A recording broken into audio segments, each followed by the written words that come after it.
Eğer ki hayatımızda hiç eğer olmasaydı nasıl olurdu? Size şöyle söyleyeyim. Her şey daha az parlak, daha az yeşil olurdu ve daha az parlak yeşil. Çünkü eğerler ormanların derinliklerinde tek bir kibritle derinlerin kıvılcımını ateşler. Eğerler Nobel ve Guggenheim'ın aklına takılır ve o kodu bu kodu çözerler. Eğerlerle içinizden haykırmak gelir. Eğerler bariyerleri kırar, asla yalnız yürümezler ve aşırı bulaşıcıdırlar. Eğerler aşikardır ve son anda golü atarlar. Eğerler dünü umursamazlar, robotlarla bile konuşabilirler. Karşı takım soluklanırken oynamaya durmadan devam ederler.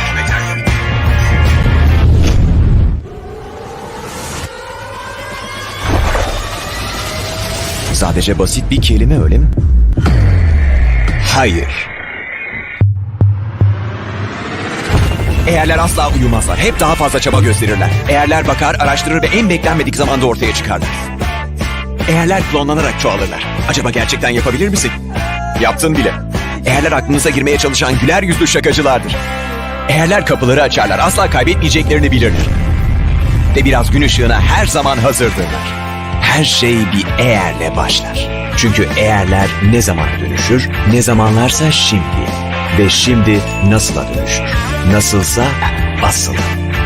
Eğerler bakış açınızı değiştirir. Eğerler oyunu değiştirir. Eğerler dünyayı değiştirir. Biliyoruz. Çünkü biz eğerlerle çalışıyoruz. Yakın Doğu Üniversitesi. Yes, good morning and a very warm welcome to this special public panel discussion that is organized by the Nearest Institute. My name is Mustafa Çıraklı and I'm the director of the Nearest Institute. As many of you will know, we organize a number of events throughout the year to look at those issues that are of relevance to Cyprus and the wider region. And today is indeed a special one because we are going to be tackling precisely one of those issues, and that is the bilateral relations between Israel and Turkey. Now, this has been subject to a rather good discussion in recent years, but more recently, the visit, of course, of Isaac Herzog to Turkey, the first in, I believe, over 12 years by an Israeli head of state to Turkey, has brought the issue once again onto the agendas, and we now may be seeing the prospects for a renewed partnership, dare I say, between Israel and Turkey, a partnership based on dialogue and, of course, collaboration. And this is something that is going to perhaps have important repercussions, implications for the Middle East and the Eastern Mediterranean region. Now, in order to discuss this and the related issues, we are joined by three distinguished guests today, of course. I want to briefly introduce them. So we have Karel Valansi, journalist and researcher, joining us from Istanbul.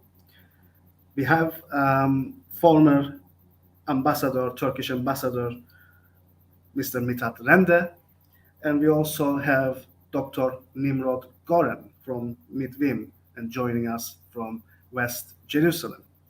I want to thank our guests for coming along. And I would like to start with Karel Valansi, just to highlight and I want to emphasize this, that Karel knows the Turkish public really well, and she's studied this topic for many years. She completed her BA in Koç University. She wrote her MA thesis then on Turkish-Israeli relations in Kadir Has, and she continues her PhD studies in international relations at the same university. In addition to her academic track, she's been writing for Shalom newspaper as the foreign news editor and the columnist, and she contributes to many other newspapers and journals, including the T24 and Daily Sabah. And she is, above all, the author of the highly successful book, The Crescent Moon and the Magen David, Turkish-Israeli Relations Through the Lens of the Turkish Public, that was published by Hamilton in New York in 2018. But apart from this, she's also contributed to 3 different books on Istanbul and Turkish Jews. And she's also the holder of the Altındağ Short Story Award that was awarded to her in March 2017. So, Karel, Valansi, thank you very much for joining us. Thank you for the invitation. I mean, I didn't want to dwell too much into the details, but for some, we are now witnessing a new era in Turkish-Israeli relations, and we would be delighted if you could share your thoughts with us on this.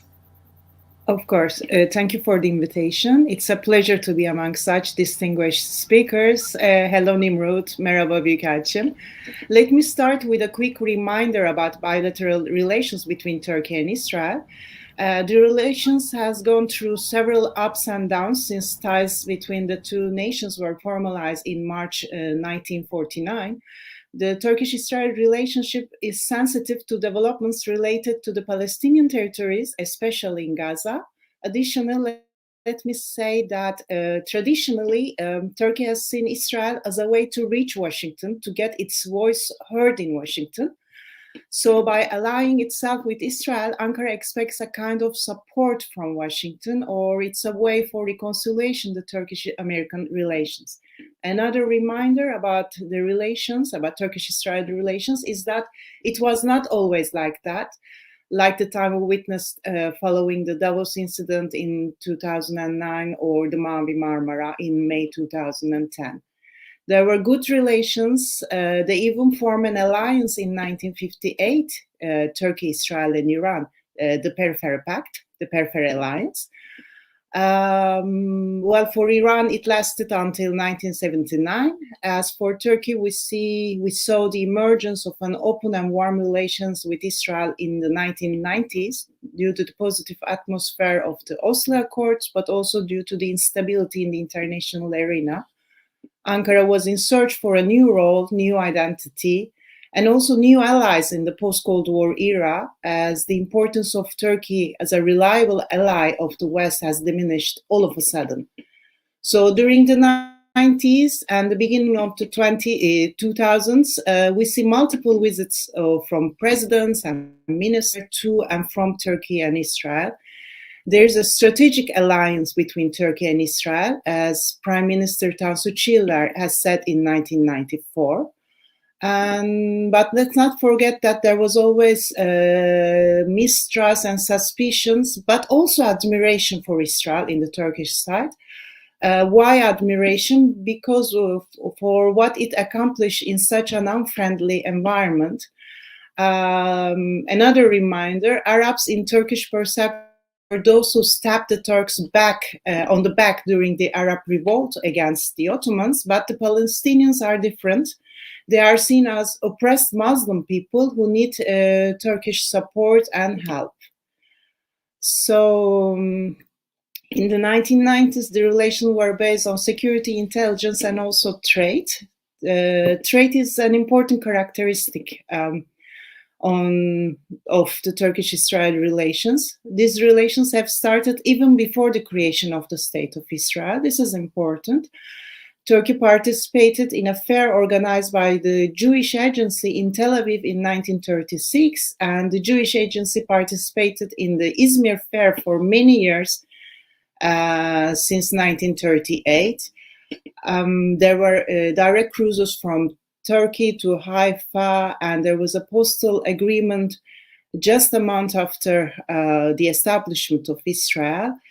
The first Israeli-flagged aircraft landed in Istanbul in August 1948 to take the agricultural products exported from Turkey using the passport issued by the British mandate. So pragmatism was always present, and the relations were not as bad as we know today, I mean, until the normalization.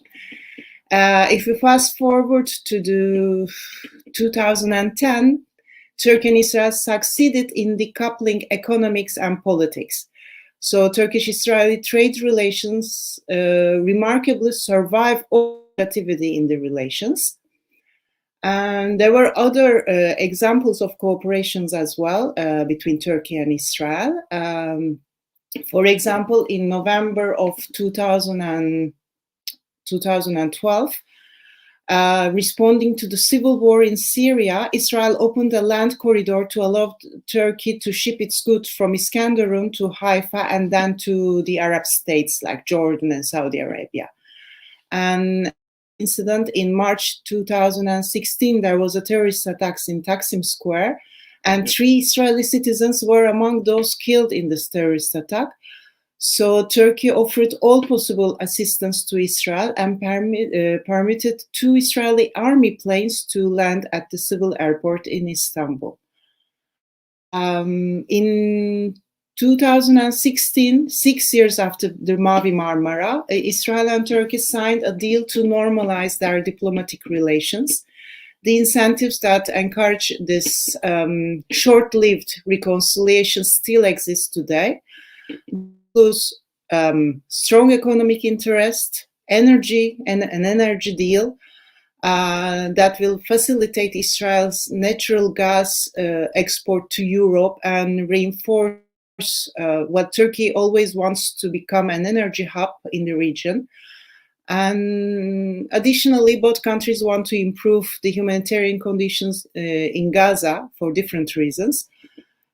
But let me again remind you that the Palestinian factor can always disrupt bilateral relations, as it did in 2018.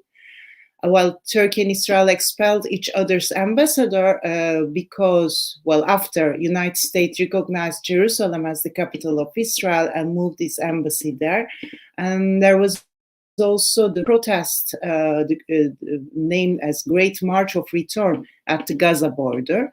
So it was a short-lived normalization. But today we see a different rapprochement because, I mean, there is a new chapter in Turkish-Israel relations. For over a year, there were positive messages coming, especially from the Turkish side. The anti-Israel rhetoric used by the state's elites, which feeds conspiracy theories and anti-Semitism, has also diminished significantly. Additionally, we saw many news articles expressing the necessity for reconciliation. All these are new.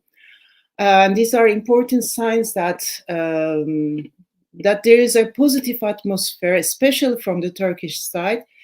We can see in states' elite speeches as well. For example, President Erdogan publicly stated in December last year that even though Turkey could not accept Israel's policy toward the Palestinians, he said, our hearts desire that we can move our relations with them to a better point. So this was a really important, strong sign from the Turkish side. And also Erdogan's foreign affairs advisor, Mesut Hakkı, similarly, he said, if Israel comes one step, Turkey may come 2 steps. So if we see a green light, something like that, Turkey will open the embassy and return the ambassadors. So he was saying that we can restore full diplomatic relations again in March, but something bigger happened in March. Well, we were saying that the appointment of ambassador will be a positive step. but well, in March, we witnessed a bigger achievement. After months of positive messages, Israeli President Isaac Herzog came to Turkey. The visit is extremely significant. It symbolized that the process of improving the relations has already started. President Herzog came to Turkey 30 years after his father, Haim Herzog, did the same as the president of Israel in 1992. His father was the first president to visit Turkey. So we see that Erdogan received his guests with the highest protocol. We see, after so many years, the Turkish and Israeli flags together again in Ankara. The messages were positive. Leader decided to agree to disagree. This is what we heard during the press conferences. And I'm sorry.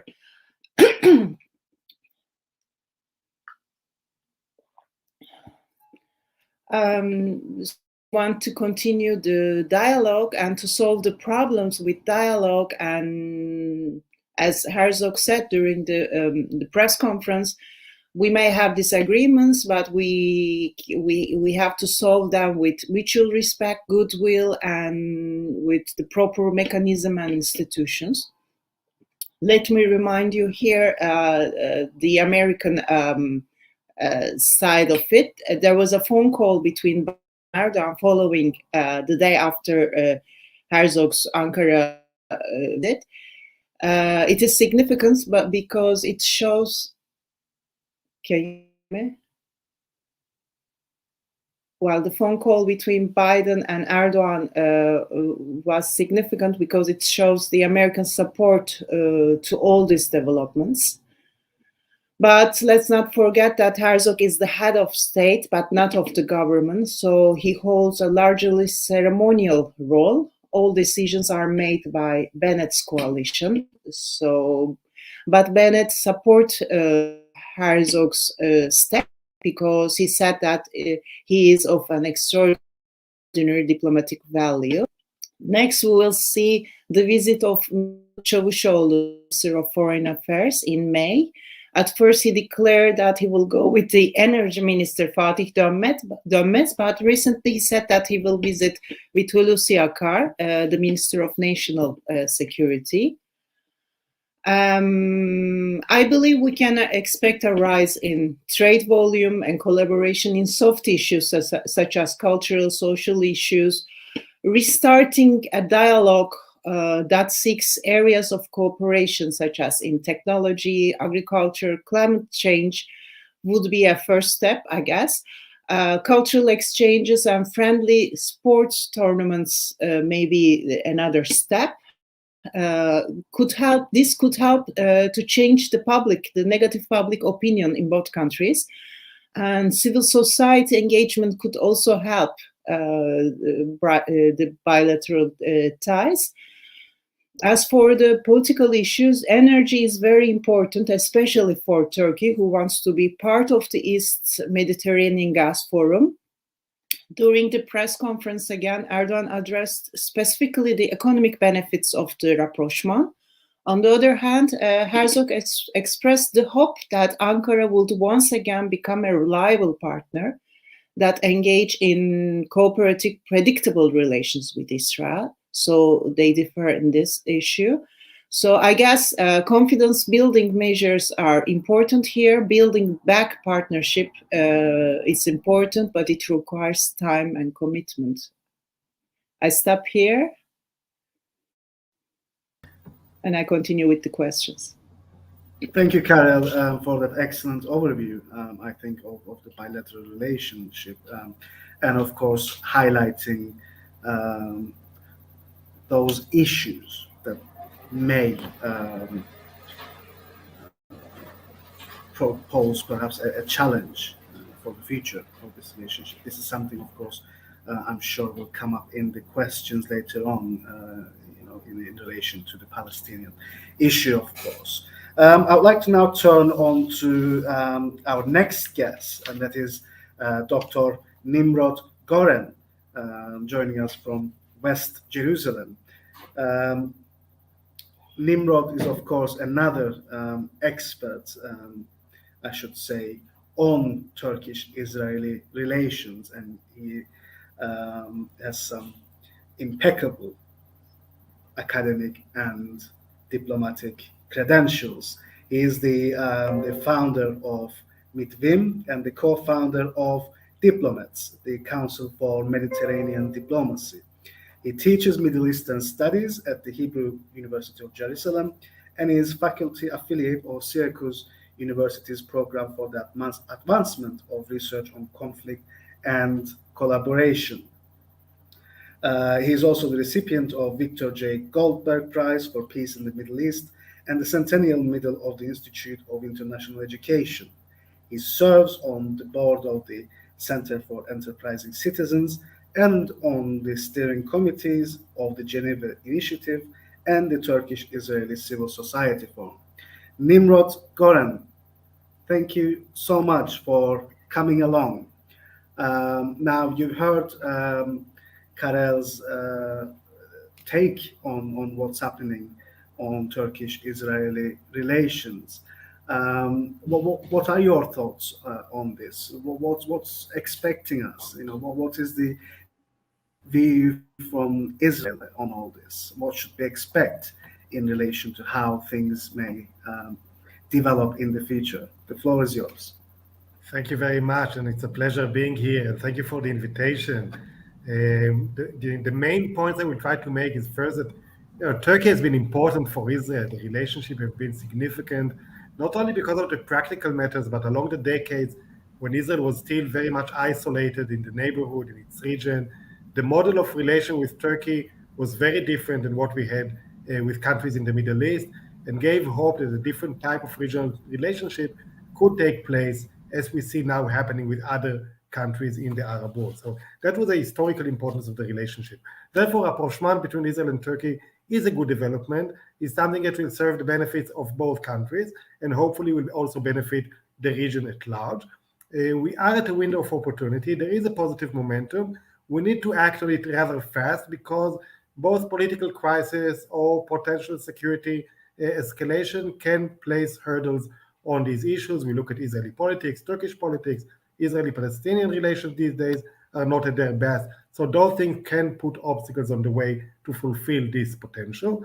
And when a new chapter is formally announced between our two countries, I think there's an importance not only to revive the past fields of cooperation, but also to launch a new agenda and find new issues of cooperation that are relevant to topics that are currently dealt with by the countries and the global agenda, whether it's climate change and other issues. So those are the main takeaways with which I will try and begin, picking up on where Karel placed us and identifying why Israel didn't respond favorably until now.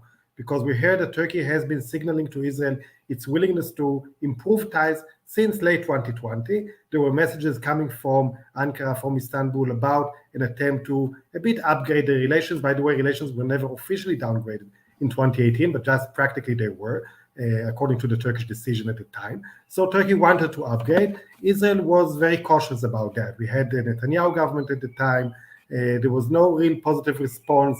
There was a lot of skepticism, first about Erdogan taking into account his past statements and reaction to Israel and its actions, the collapse of the 2016 agreement only 2 years later on, some sort of skepticism about what are the reasons for the Turkish move. Is it something that relates to relation with Washington? Where is Turkey positioned geopolitically? So there was a lot of skepticism in the air. And that's why there was no positive response in the first month after Turkey tried and signaled its intent on improving relationship. The change of government in Israel was kind of a game-changing moment, not because it brought to power very pro-Turkish actors in Israeli politics. Actually, the ones leading the Israeli government at the moment in the past were skeptical as well of the prospects of improving relations with Erdogan, whether it's Bennett or Lapid and Lieberman.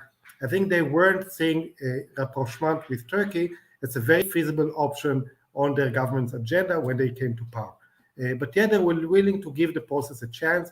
In Turkey, it was highlighted that there is a new political actors and leadership in Israel that is acting more sensitive, more moderate, on the Palestinian issue, with which different type of relationship could evolve.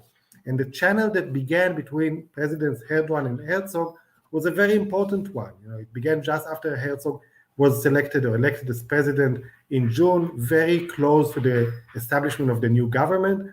And what happened was a very gradual process in which mutual trust between the two leaders was built in accordance with a green light from the Israeli government. So Herzog is not an acting politician, he's the president, but he had the backing of the political leadership, and it was in accordance, in cooperation with them. So they had their mutual trust, and channel of communication emerged. Then this channel expanded to other actors in the Israeli political field and in the Turkish one. We saw Bennett and Erdogan speak, we saw Lapid and Cavusoglu speak. So it was not only a single channel, but rather multiple channels emerging.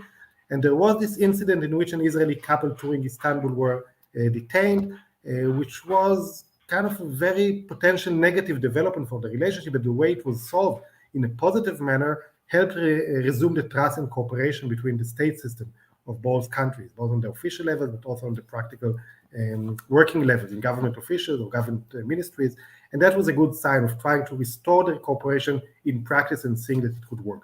So all of that lasted for about 9 months. It was a gradual process of trust building. And when that process was seen as successful enough, I think the timing was ripe and ready for the visit by Herzog to Ankara.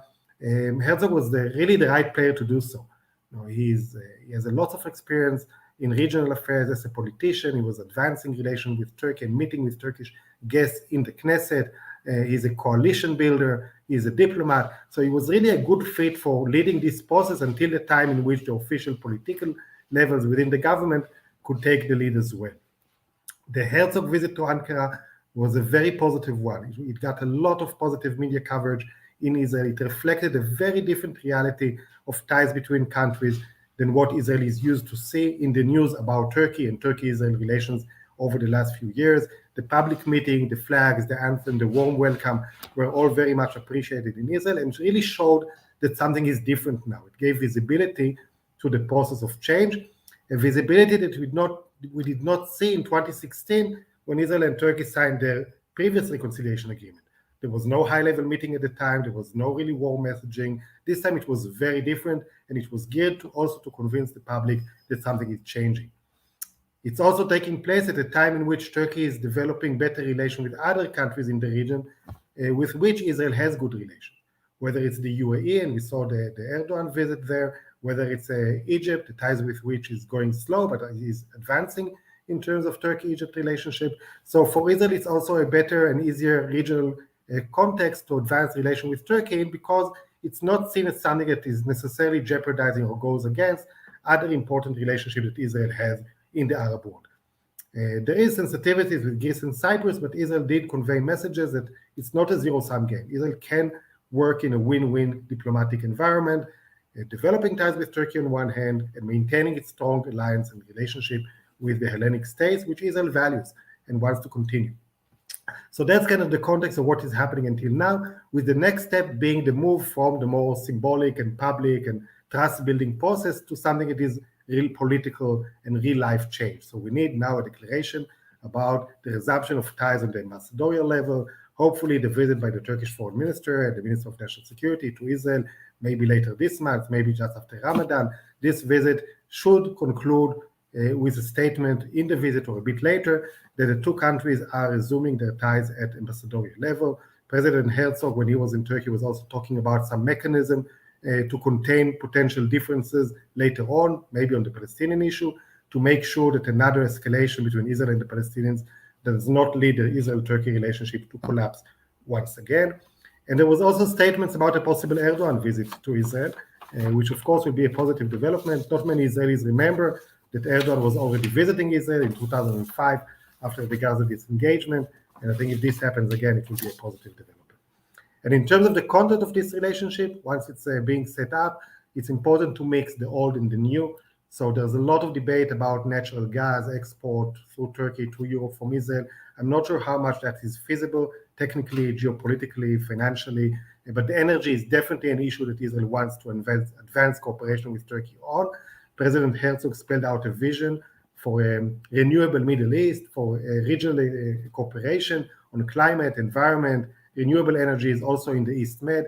And I think that's something that Israel would like to see, some sort of a new inclusive mechanism taking shape in the Mediterranean, including the different countries that are having Turkey an integral part of, not like the situation with the gas forum, in which Turkey is not a member.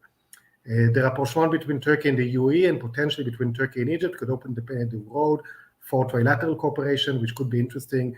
Israel, UAE, Turkey, maybe on financial issues, economic issues, but maybe on other topics as well. There is a shared interest in a strategic dialogue, especially on what's going on in Syria, or on Iran, on Russia, Ukraine crisis. I think all of that are geopolitical topics that the two countries have shared interest, at least to coordinate and cooperate and discuss.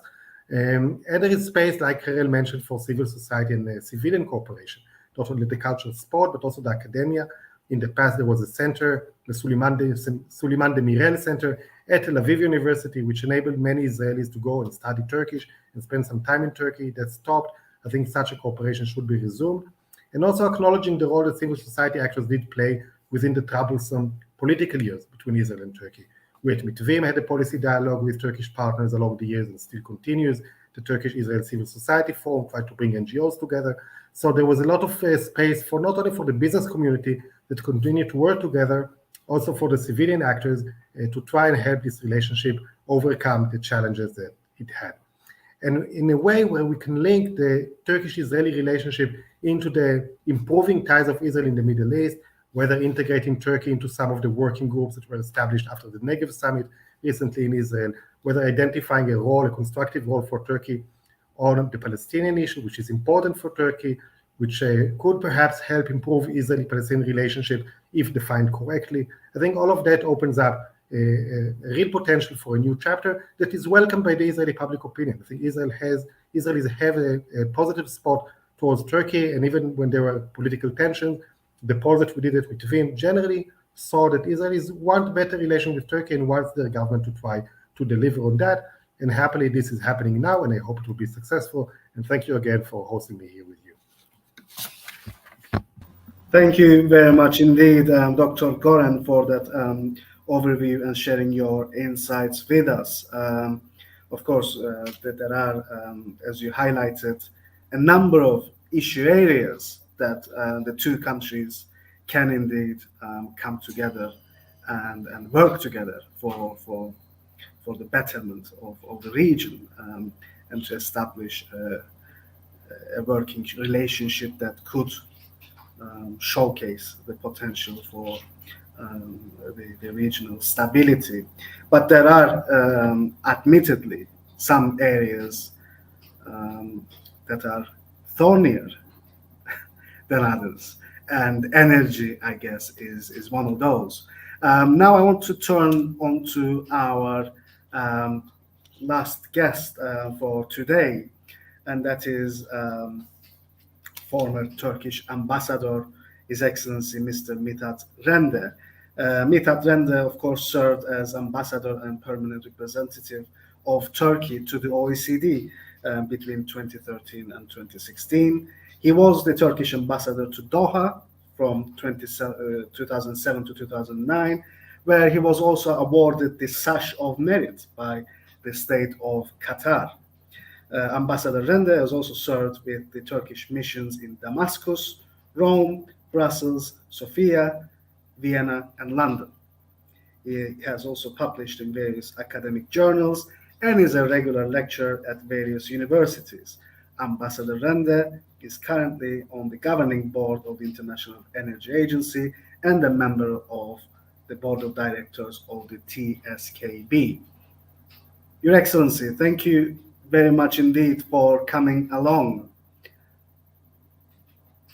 Thank you very much today.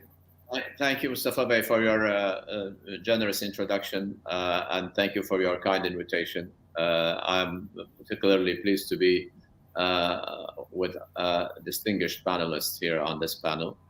I'm not a Turkish Israeli expert, in fact, but I had the pleasure of serving in the region with particular interest also to Middle East issues, and also had the opportunity to serve also and deal with East Med issues. So probably this is why you have invited me anyway. With respect to Turkish-Israeli relations, the normalization of relations and the efforts to normalize is a welcome development. And this normalization process it should be taken in stages. It's a process, and it might take time. But we should evaluate it in the context of the changing geopolitical environment in the Middle East, and also the Biden administration's new policy towards the region. So I understand that the United States is also has encouraged many countries, including Turkey, to normalize their relations and to have better relations, and therefore Turkey also has tried to improve its relations and normalize its relations with the United Arab Emirates, with Saudi Arabia, with Egypt, and other countries in the region. So, with respect to Turkish-Israeli relations, I think Karel, my friend Karel Valansi, put it rightly. Our relations has experienced many ups and downs, but they are deep-rooted. And despite certain strains, relations among people, between our people, remain strong. Trade remains strong, and apparently, let's put aside the harsh rhetoric and the exchanges between leaders. It seems that now there is a new atmosphere, and the rhetoric, the harsh rhetoric, has diminished. Both sides have expressed their desire and political will at highest level to normalize relations, and I think both sides have a lot to gain from improved relations. So, in fact, maybe they can start by trying to find a common ground on issues, on less complex issues. It's obvious that both sides are not on the same page with respect to certain regional issues, including the Palestinian issue and the situation probably in Libya, in Syria, and elsewhere, and also in the East Med. Israel has new friends maybe in the Eastern Mediterranean, as was rightly put. They gathered with, they joined forces with Egypt, Greece, the Greek Cypriot administration, and also maybe Jordan, and they established a kind of gas forum, which excluded Turkey from such a regional gathering and regional cooperation. But of course, still there is a room to find, maybe to be more creative now and try to establish a new platforms and invite Turkey, embrace Turkey, and have maybe a more comprehensive, a more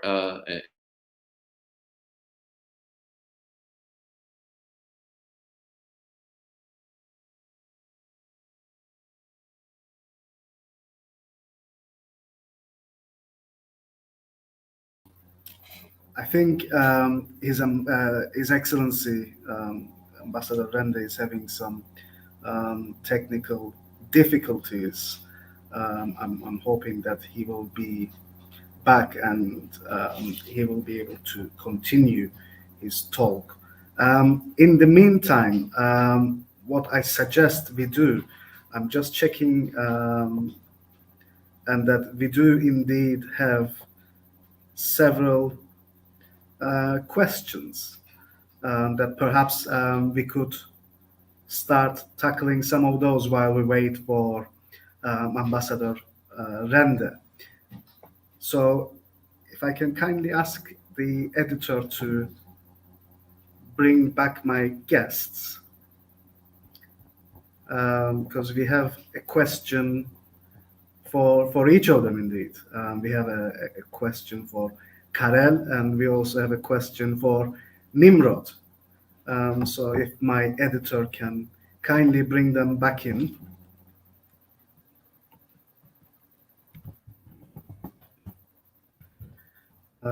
Ziyaretçilerimizi alalım lütfen.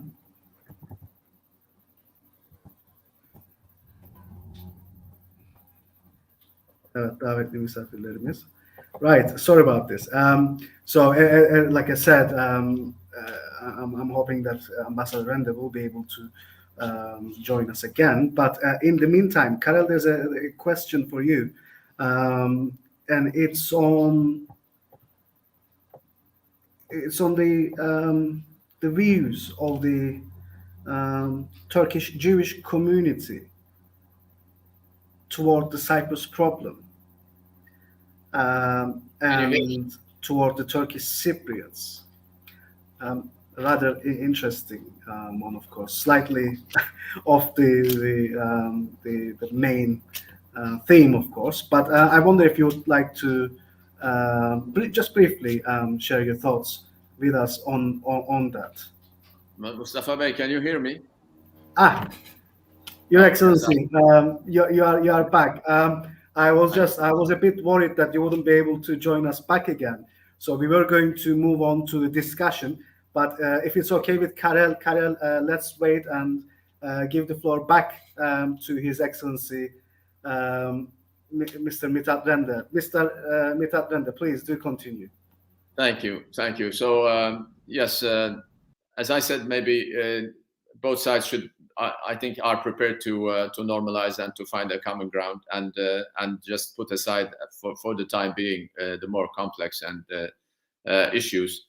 So when we talk about a common ground, it was already also mentioned that we can maybe at this point we can focus on cooperation in the field of technology, in the field of energy, agriculture, climate change, and tourism.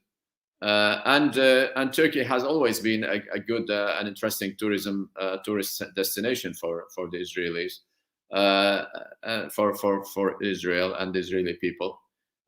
So I think we should start by sending ambassadors to our capitals, and the representation at ambassadorial level is quite important.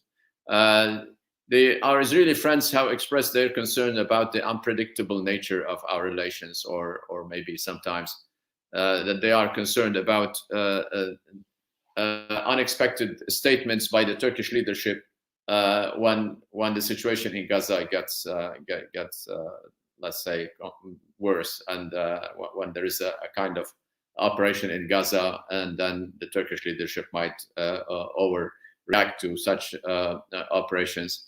It is true, but I understand that the Turkish leadership has been quite careful in their statements, and there is a will to continue with good cooperation with the Israeli side. With respect to the energy, we have heard some very optimistic assessment as regards possible cooperation in the field of energy, and some experts they just believe that it's not a viable solution to build a pipeline. I am quite optimistic about a possible Israeli-Turkish natural gas pipeline. It is true that at this point Israelis are pumping gas to Egypt, but the Egyptian LNG facilities they are limited in their capacity, and probably at a point with the rich resources in Egypt to be utilized and monetized, they might not be able to receive enough Israeli gas. So maybe the Leviathan gas field should be monetized through a pipeline to Turkey and from Turkey to Europe.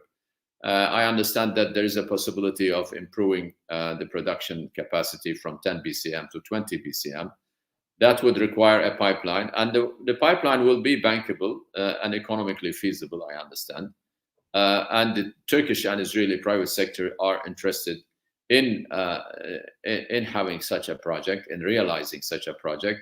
It is on the agenda of both Israel and Turkey, and in view of the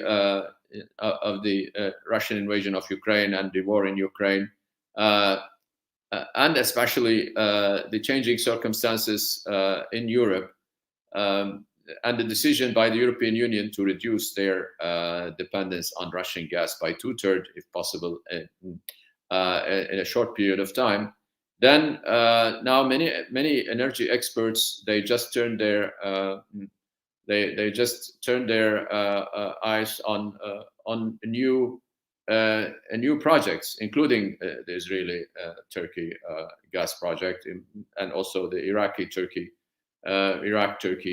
gas project. There's another one, but especially if we are to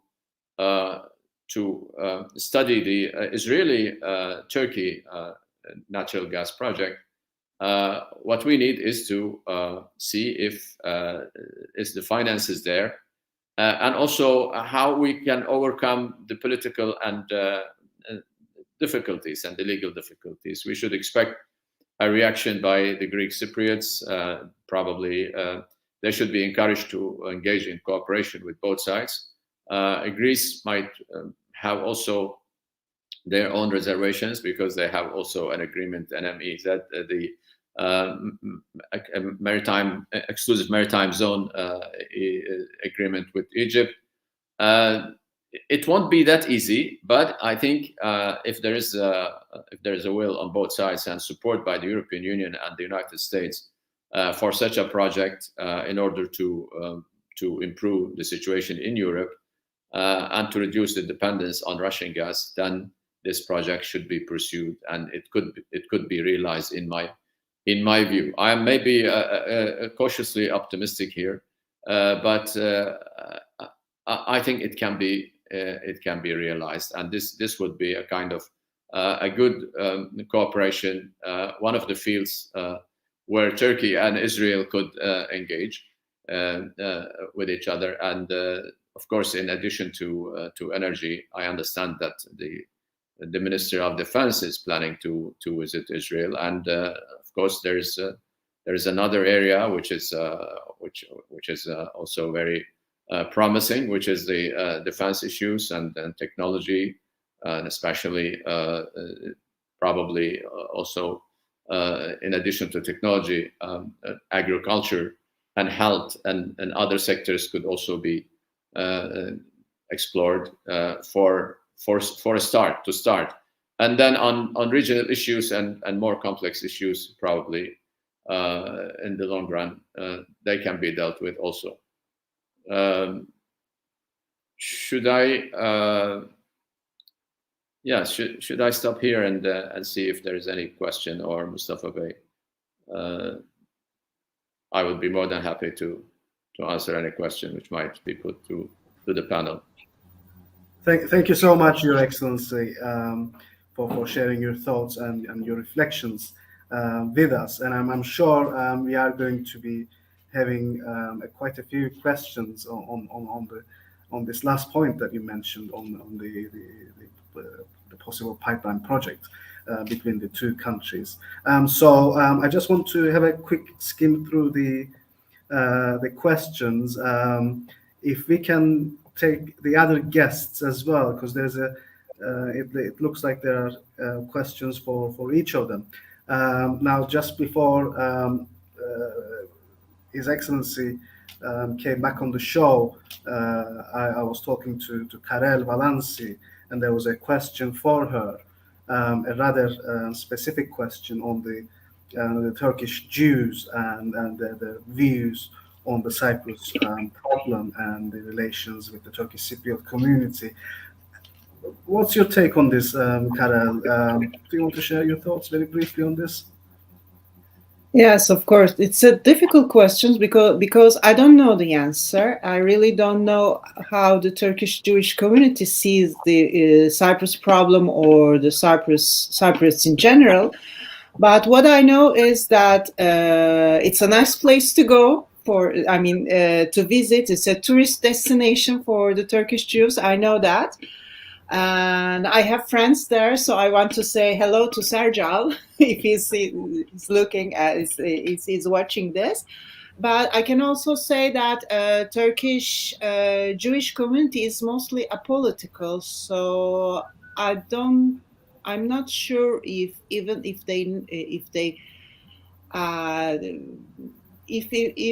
they follow the news, they will not share their thoughts. I think so. So they are apolitical, and not everybody is the same. We are like 15,000, so everybody may think differently.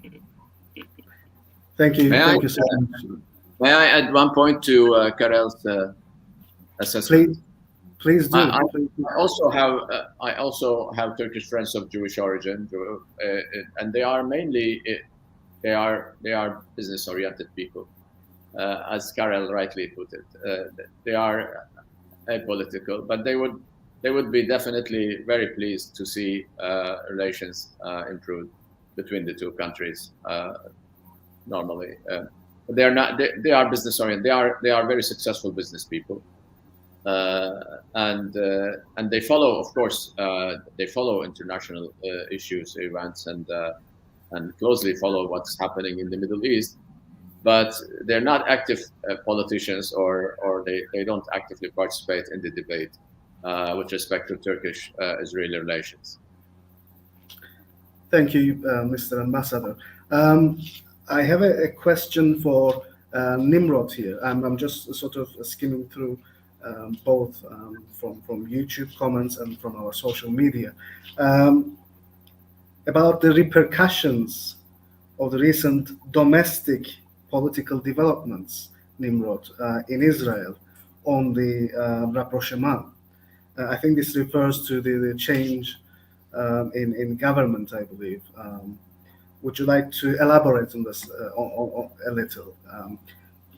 What's the role of the sort of the domestic political developments on Israeli foreign policy in general, but more specifically on this recent rapprochement between Turkey and Israel? Sure. So what we saw a few days ago was a defection of one of the coalition members to the opposition, meaning that the current Israeli government, which is a very diverse government, it's including parties from left to right, including for the first time an Arab Muslim party. So the government does not have a majority anymore. It's a 60-60 tie in parliament. It doesn't have any political immediate consequences. So the government is not toppled. There is no early election decided upon. It can ignite a process leading to that a bit later on, but we're not sure of that yet. And at the moment, nothing like that is happening on the immediate term. So I don't think that should be a consideration in relation to the process between Israel and Turkey. It is an indicator that political instability could come back to Israel. You know, we had a few years in which we had repeat election cycles with difficulty to form a government. But as we see now, the rapprochement with Turkey is not an issue of one political camp against the other. So it's being led or supported by ministers and people from the left or center-left part of the government, and also from the right-wing part of the government. So it's not something that the two blocs will fight each other on when the time comes. It's out of a very realistic, I think, perspective about the benefit of it, seeing it in the context of Israel improving relations that were damaged during the years of Netanyahu in power, seeking to improve Israel's standing in the Middle East and the surrounding region, in the Mediterranean. I think this process should go on, and we should not let these political changes become a stumbling block in the rapprochement effort between Israel and Turkey. Excellent, thank you. The next one is for Ambassador Rende. Well, it's on the impact of the Turkish-Israeli rapprochement on the Israeli policies toward the Turkish Cypriot community and the Turkish Republic of Northern Cyprus. This, I think, can go both ways, but I wonder if we could ask Mithat Rende what his take be on whether this rapprochement can, or whether this rapprochement would have any repercussions for the Cyprus problem, or perhaps the wider engagement with the Turkish Cypriots. But I think Ambassador Rende is once again having some technical difficulties. So never mind.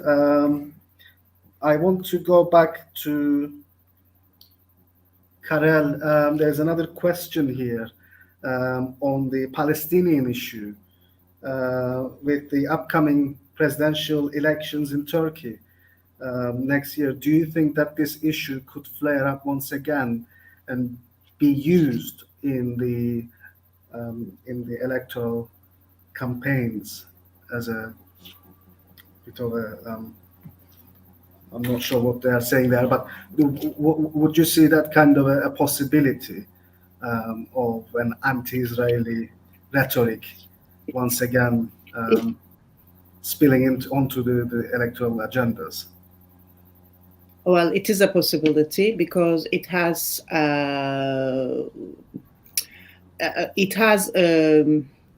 brings many people from different perspectives together. I mean, the Palestinian issue is something beyond the parties, beyond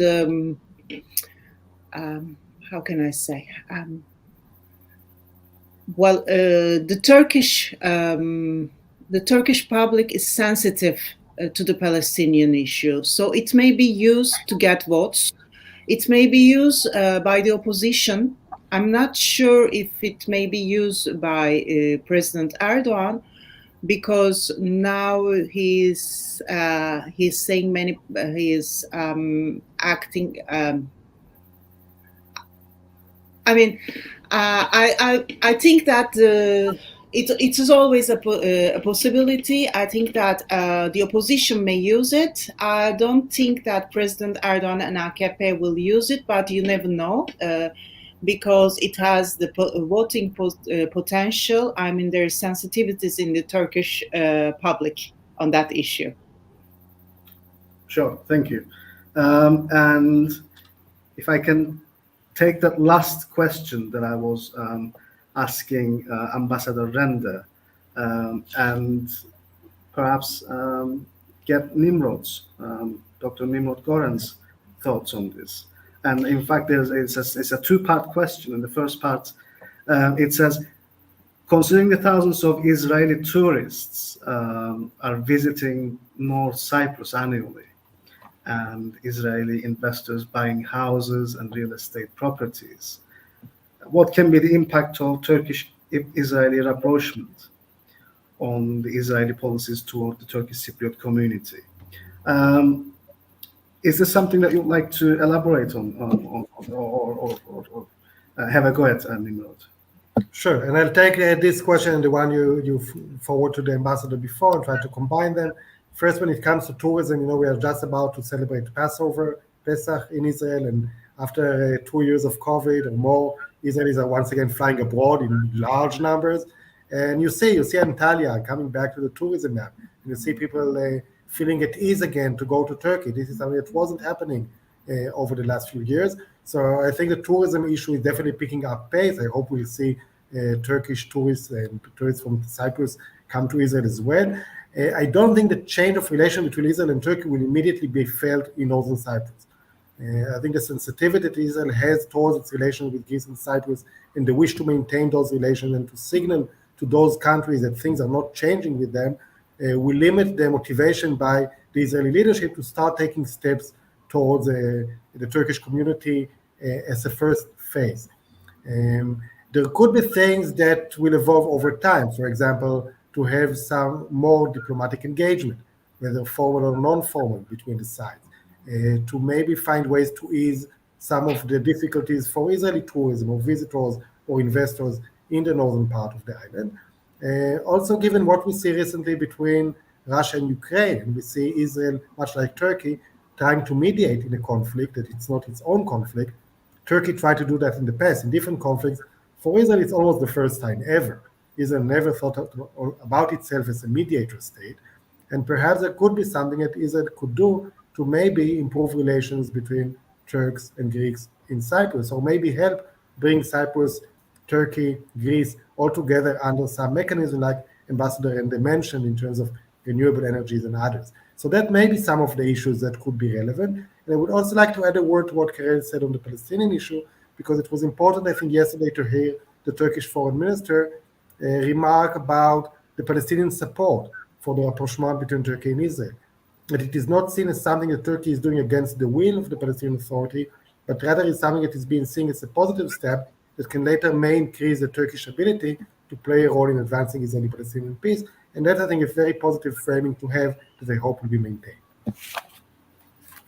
Thank you, Dr. Goren, for your take on that issue. Do you think, and this is my question, using the power of the chair, do you think there is a Ukrainian factor in all this, and then perhaps a Russian factor, whether a Russian factor could come into play, because both countries, both Turkey and Israel, have tried to maintain good relations with Russia.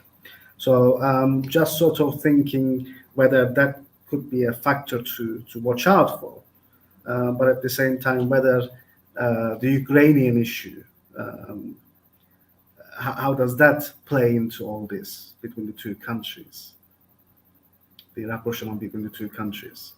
Do you think that we could see the rapprochement independently of what's happening in the Ukraine?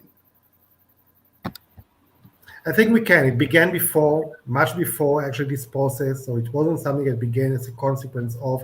It does put Israel and Turkey all of a sudden in the same boat of mediator states, and I know that when Herzog went to Ankara, that was something on his talking point that he wanted to discuss the attempts that both countries are doing in order to restore peace. Both countries are also doing this balancing act, finding the way to be supportive of the Ukrainians, critical of the Russians, but not too much. I think Russia in the past was a concern for Israel and Turkey. When Russia entered the situation in Syria more significantly, both Israel and Turkey saw it as an issue that they could speak about together and are jointly concerned regarding which. So I think it's not as if Russia can help bring the countries together, but it creates a new topic for the strategic dialogue between Israel and Turkey to deal with, because Russia is active in our neighbor Syria, a country that both of Turkey and Israel have interest in and needs to be dealing with. So I think that's my take on that. I can also add that both Turkey and Israel positioned themselves as a neutral side and have a balanced position in the war in Ukraine. And they were in the same side, in the same page in the Nagorno-Karabakh conflict last year. And they were both were cautious about Syria, the war in Syria, and Israel said that we have a new neighbor in Syria. It was Russia, so they have to have good relations with Syria. And as a mediator, while Turkey is hosting the meeting, and Israel is like a facilitator transferring the messages. So they have common interests and they are in the same page in many conflicts in the region. Thank you. And let's take the last question. Again, I would like to pose this to both of you. Would it be in the interests of Israel to act as a facilitator between between Turkey and Greece, and Turkish and Greek Cypriots, for a more inclusive and comprehensive framework in the Eastern Mediterranean region? So talking about the arbitrator, the taking a neutral position and so on, and looking at it more specifically in the case of Israel, could we take this beyond and say that Israel could play that kind of a role in helping Turkey and Greece mend their fences, and also helping the Turkish Cypriots and the Greek Cypriots for a comprehensive and inclusive framework? Shall we start with you, Nimrod? Okay.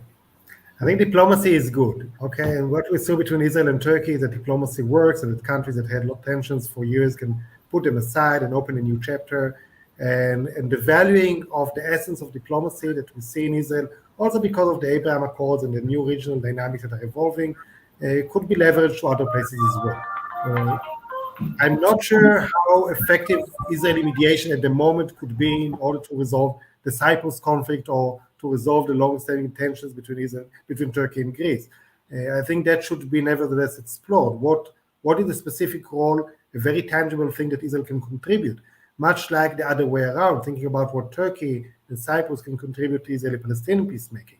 So the notion as the Mediterranean consolidated and the East Med becomes a space of more dialogue and less conflict is about how countries in the region can support each other on the way to conflict resolution. It doesn't have to be official levels at first. It could be even hosting track 2 meetings, taking into account some of the conflict resolution knowledge that has been developed within the Israeli and Palestinian peace-building community over the last 20, 30 years. I'm sure there are lessons from Cyprus that are relevant to us. But I think this connection between people who are working to resolve conflicts, or have the interest, the political or the professional interest to do so, these linkages should be made and intensified, seeking together real tangible roles that the countries can do officially to help advance peace in the region. That will benefit us all. Thank you. And I can add that well, it's early to talk about a mediation on the Cyprus issue, but I can say that an improvement between the relations between Turkey and Israel should not mean a downgrade in Israel's relation with Greece. So it is better for all to cooperate together. That there is improvement between the relations between Greece and Turkey. The Prime Minister of Greece visited Turkey, and Turkey is changing its foreign policy track. So there is an improvement with many countries, including Armenia, Egypt, and many other countries in the Middle East. So I believe that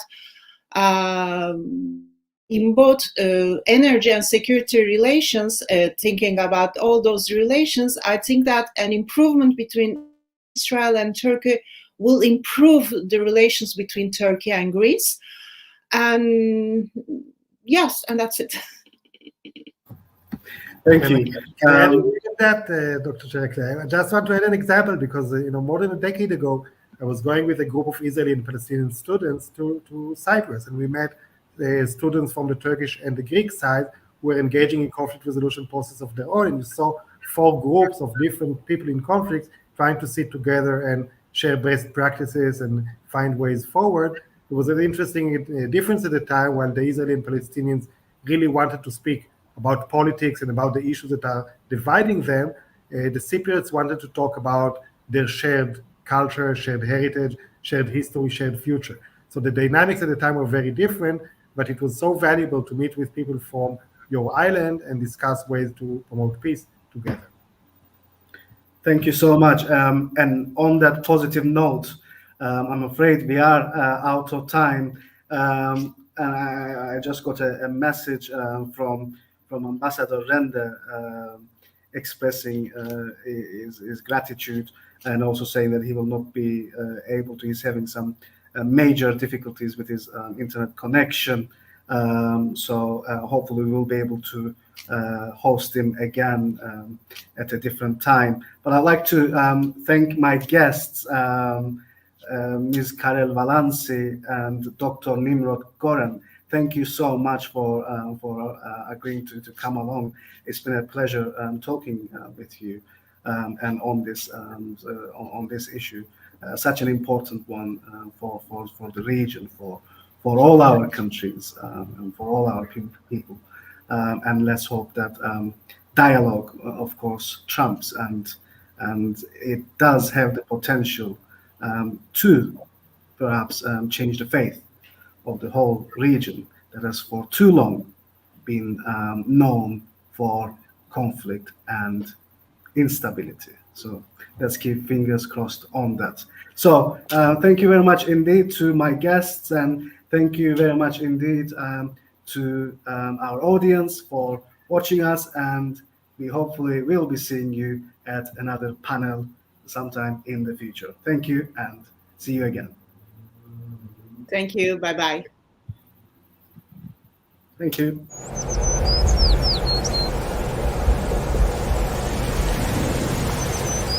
Eğer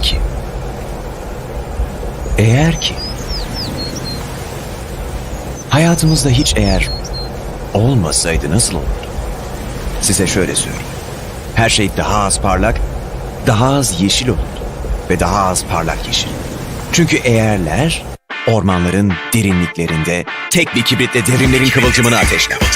Eğerler Nobel ve Guggenheim'ın aklına takılır ve o kodu bu kodu çözerler. Eğerlerle içinizden haykırmak gelir. Eğerler bariyerleri kırarlar. Asla yalnız yürümezler ve aşırı bulaşıcıdırlar. Eğerler aşikardır ve son anda golü atarlar. Eğerler dünü umursamazlar, robotlarla bile konuşabilirler. Karşı takım soluklanırken oynamaya durmadan devam ederler.